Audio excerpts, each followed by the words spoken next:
Devant la machine à sous, certaines personnes deviennent des joueurs compulsifs. Voici Louis-Philippe Bertrand et Alain Dubois. Devant la machine à sous. Devant la machine à sous.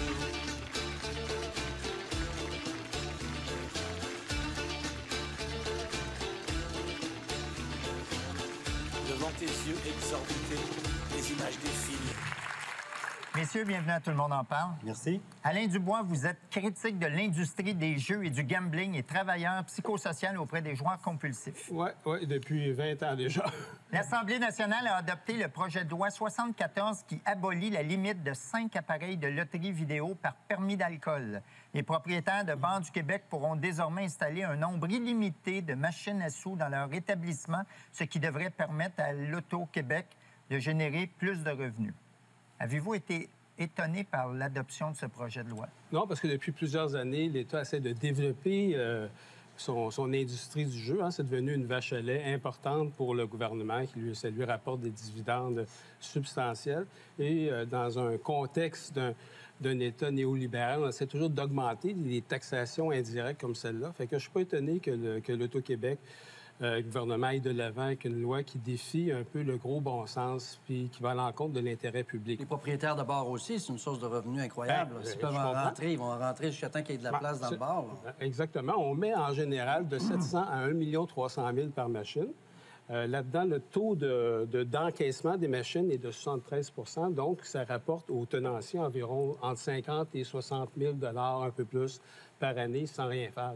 Puis évidemment, plus qu'un nombre important de machines à sous, de loteries vidéo, plus que c'est payant. D'où l'intérêt de l'Auto-Québec de les regrouper dans des lieux comme ça. Louis-Philippe Bertrand, une équipe d'intervenants de la Maison Jean-Lapointe est appelée par les agents de sécurité du Casino de Montréal de 2 à 3 fois chaque mois. Exact. Et vous avez fait partie jusqu'à tout récemment de cette équipe d'intervention d'urgence et de crise qui opère 24 heures par jour, 7 jours par semaine pour répondre à des joueurs en détresse. Exact. Vous êtes confronté à quel genre de détresse quand on vous appelle? Quand on est appelé, en fait, c'est un protocole d'entente qu'on a avec le Casino de Montréal. Quand une personne qui est en détresse, perdu beaucoup d'argent, pleure, crie, ça peut être une personne qui est là depuis très longtemps aussi, qu'on voit qu'elle commence à affaiblir, même à s'endormir. Alors, il y a des agents de sécurité sur le plancher, avisent l'enquêteur, l'enquêteur prend la personne en charge et si la personne veut de l'aide, à ce moment-là, on communique avec nous. Mais c'est la personne qui décide. Oui, on ne peut pas se présenter si la personne ne désire pas avoir de l'aide. Et aussi, les agents de sécurité, quand même, regardent les gens qui sont là depuis très longtemps. Moi, j'ai connu une personne qui était là depuis quelques jours déjà. Jour et nuit, puis oui. Mais il n'y a personne qui les arrête. Il n'y a personne qui peut dire à un moment donné, bon, ben là, comme quelqu'un dans un bar qui, à un moment donné, boit trop et il veut s'en aller, il fait OK, là, t'arrêtes et puis c'est fini. Puis bon, non, je sais pas, ça n'existe pas. Ça... Non, puis il y aurait les moyens de détecter les gens qui ont des problèmes de jeu. Parce qu'ils ont aussi, si vous avez été au casino, vous voyez, les gens ont des cartes privilèges là, au cou. Fait que l'Auto-Québec, c'est exactement les sommes d'argent qui sont dépensées, à quelle fréquence, etc. Mais ils ne s'en servent pas comme outil de prévention parce qu'un œil exercé pourrait savoir qui est à risque ou du moins d'avoir un problème de jeu. Ils s'en servent seulement comme outil de marketing et ça pourrait servir à d'autres fins. Ils vont cibler les joueurs qui y vont plus souvent. Ils vont leur envoyer des offres de cadeaux pour les ramener au casino. Exactement. J'ai même déjà vu des situations où les gens avaient fait un interdit de jeu, c'est-à-dire qu'ils ne pouvaient pas aller jouer au casino. Puis ça dure un certain temps, donc 6 mois. Mais après 6 mois, ils recevaient des invitations pour aller au restaurant. Ah oui? Oui. Fait que j'ai déjà vu ça dans le passé. Je ne sais pas si c'est encore comme ça, mais... Près de 200 Québécois se sont enlevés la vie à cause du jeu pathologique entre 2005 et 2013. Et là, il paraît que le gouvernement a décidé de ne plus publier les données concernant ces drames-là. Est-ce que ça veut dire que les chiffres augmentent, selon vous? Bien, je ne sais pas. Je sais que c'est des statistiques qui étaient publiées par les coroners pendant plusieurs années et c'était des chiffres qui étaient en constante augmentation. Puis à un moment donné, qu'est-ce que je sais, c'est que le gouvernement a dit non, c'est pas nécessaire, c'est pas scientifique, vos publications, fait que c'est mieux de ne pas les publier. Eh boy, OK. C'est vrai que c'est alarmant comme situation, mais en même temps, on aimerait lancer un message d'espoir aussi. Il y a des traitements qui existent pour le jeu pathologique. Et puis, c'est une maladie, la dépendance au jeu. Je pense que c'est important de se le rappeler, au même titre que l'alcoolisme ou la toxicomanie. C'est pas de la mauvaise volonté quand les gens jouent comme ça. Puis il y en a qui comparent même la dépendance au jeu aussi puissante, aussi addictive que le crack. Alors, c'est important comme dépendance. Les traitements sont gratuits à la grandeur de la province aussi au niveau du jeu pathologique. Je pense que c'est important de le mentionner aussi. Alors, dans chaque région, il y a des ressources qui s'occupent de prendre en charge là, les joueurs là, qui ont développé cette dépendance. Et nous, à Maison-Jean-Lapointe, on traite à peu près 500 demandes d'aide par année. Ça peut être des joueurs, mais ça peut être aussi de l'entourage, des conjoints, conjointes, enfants, amis, qui, eux aussi, il y a des effets indirects. Hein, eux aussi ont ces problèmes-là. Et quelle est votre clientèle type? Est-ce qu'il y a plus d'hommes que de femmes, des jeunes que des vieux? Comme toute dépendance, le jeu frappe tout le monde. Alors, à partir du moment où l'offre de jeu est arrivée au Québec, la Maison Jean-Lapointe ainsi que toutes les autres ressources savions très bien qu'à un certain moment donné, il y aurait une tranche de la population qui développerait une dépendance à ça. Au même titre que la dépendance à l'alcool ou dépendance aux drogues. Si, mettons, on ne peut pas compter sur ces lois-là ou quelqu'un pour faire ça, qu'est-ce que nous, on peut faire? Est-ce qu'il y a quelque chose qu'on... C'est quoi notre approche à nous, justement, si tu vois quelqu'un, une amie, un ami ou une connaissance, y a-t-il quelque chose comment on fait pour... Je pense que la principale chose à faire, c'est de l'informer sur les services qui sont offerts au Québec, puis essayer de l'aider à recourir à ces services. Il y a des services gratuits à Jean-Lapointe. Il y a tous les centres de réadaptation en dépendance avec une approche de réduction des risques, des méfaits.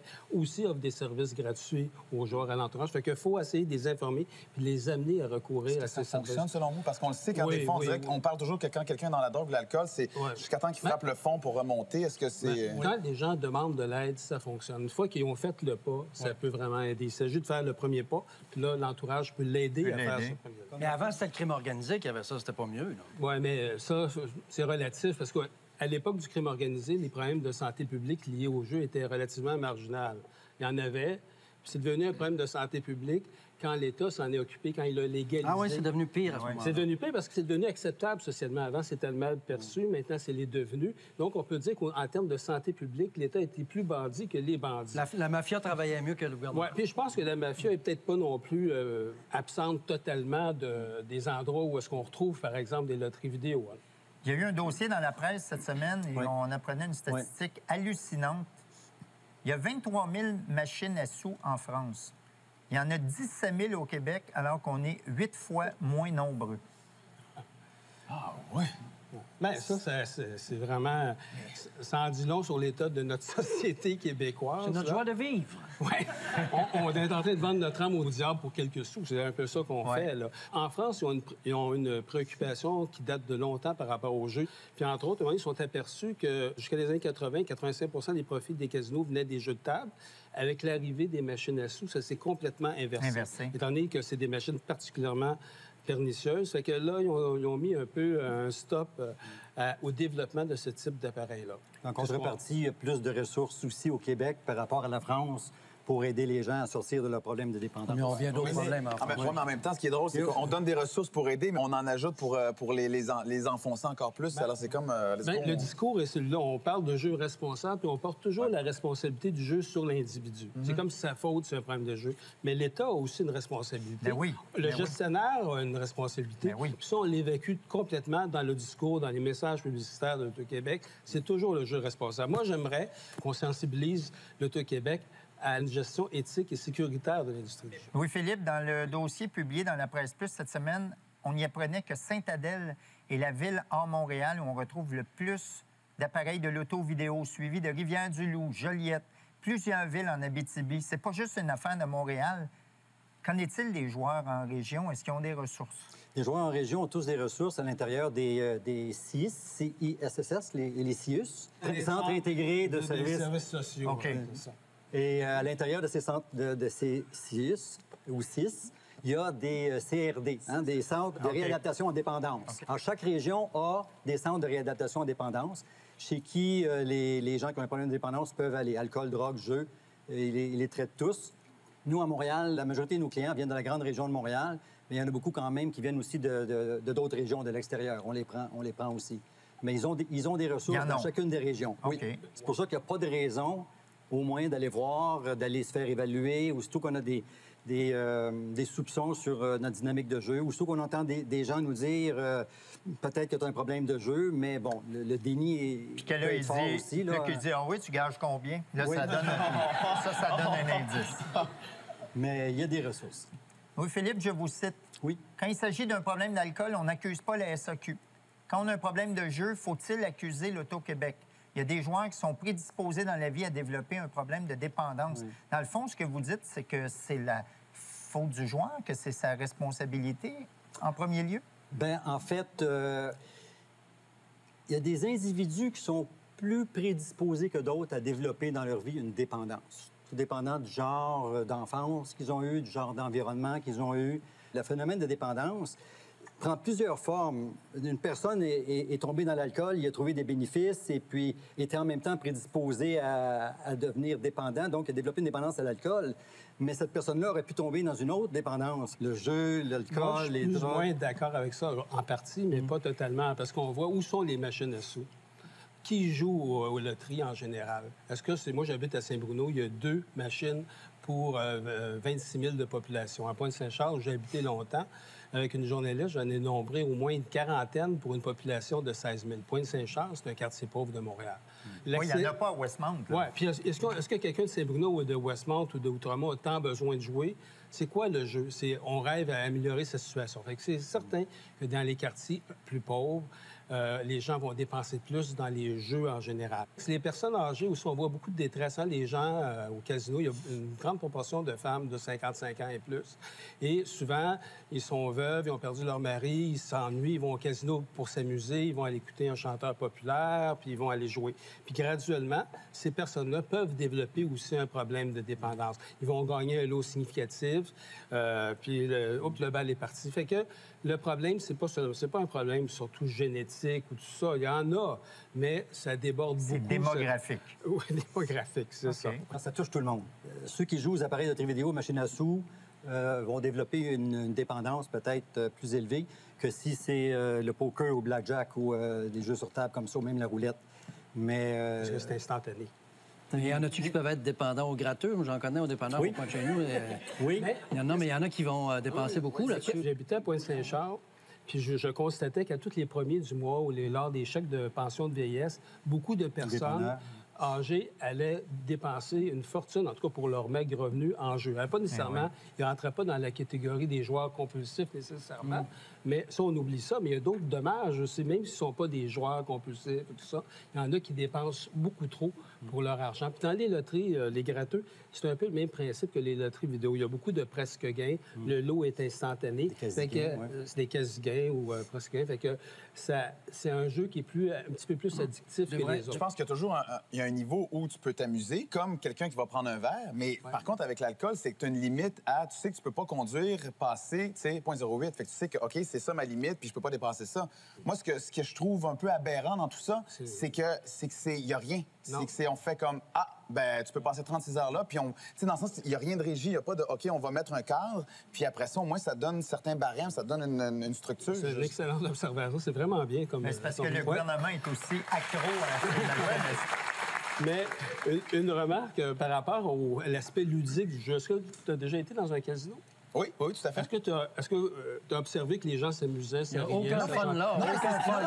Mais pour vrai, des fois, tu rentres dans les casinos, puis il y a certaines personnes qui arrivent en gang et tu vas avoir du plaisir avec des amis. Tu fais, OK, on se fait notre soirée, puis on se dit, on met tant de 20 puis let's go, on s'amuse. Mais c'est vrai qu'on remarque qu'il y a d'autres personnes qui... s'amusent pas. S'amusent pas, il n'y a pas de plaisir. C'est plus être hypnotisé par la machine. Comme des robots, là, sont devant leur machine. Ils ont leur carte accrochée après leur machine. Qu'est-ce que tu peux faire pour... L'Auto-Québec vend ça, on voit les publicités, tout le monde a l'air à s'amuser. Mais quand on rentre là, les gens sont jaunes. La grande majorité n'a pas l'air à s'amuser. À quel moment on se rend compte qu'on a un problème de jeu? C'est quand notre compte est vide? Il faut attendre juste avant ça? Idéalement avant ça. Quand on commence à avoir des croyances erronées au point qu'on peut déjouer le hasard soi-même. Ça, c'est impossible. Qu'on pense que la machine est due, qu'on va se refaire ou... malheureusement, il y a des gens qui sont convaincus là, dans leur âme et conscience qui sont capables de déjouer le hasard. Là. Ils prennent des notes. Il faut travailler très fort avec ces gens-là pour changer cette croyance-là. Regarde, c'est quoi la réalité? Présentement, là, c'est pas vrai que tu gagnes, là. Alors, on les ramène à la réalité, on les amène à changer cette croyance pour ensuite l'amener à travailler des comportements autres que le jeu, pour chasser l'ennui, chasser la tristesse, chasser les ressentiments, les conflits. Oublier tout? Oui, l'oubli. Alors, fais autre chose, trouve autre chose à faire. Alain, en terminant, avec la coalition Enjeu dont vous faites partie, vous demandez au gouvernement du Québec d'agir en bon père de famille, ce qu'il ne fera probablement pas parce que ça lui rapporte beaucoup d'argent. Ouais. Alors, quelles sont les étapes suivantes si le gouvernement du Québec ne bouge pas?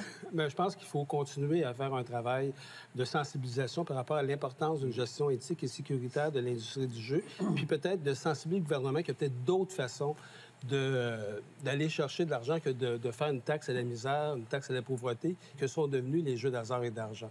Si vous me permettez, j'aimerais conclure avec une citation. De qui? De Carrie Caldwell, un sociologue. OK. Selon la sagesse traditionnelle du Tibet, le signe d'une dynastie est proche de sa fin est qu'elle a recours à des casinos et des loteries pour remplir les coffres de l'État. Nos démocraties en sont là. Messieurs, est-ce que vous restez avec nous? Si vous voulez. Ben oui, vous êtes les bienvenus. Tout à fait, merci.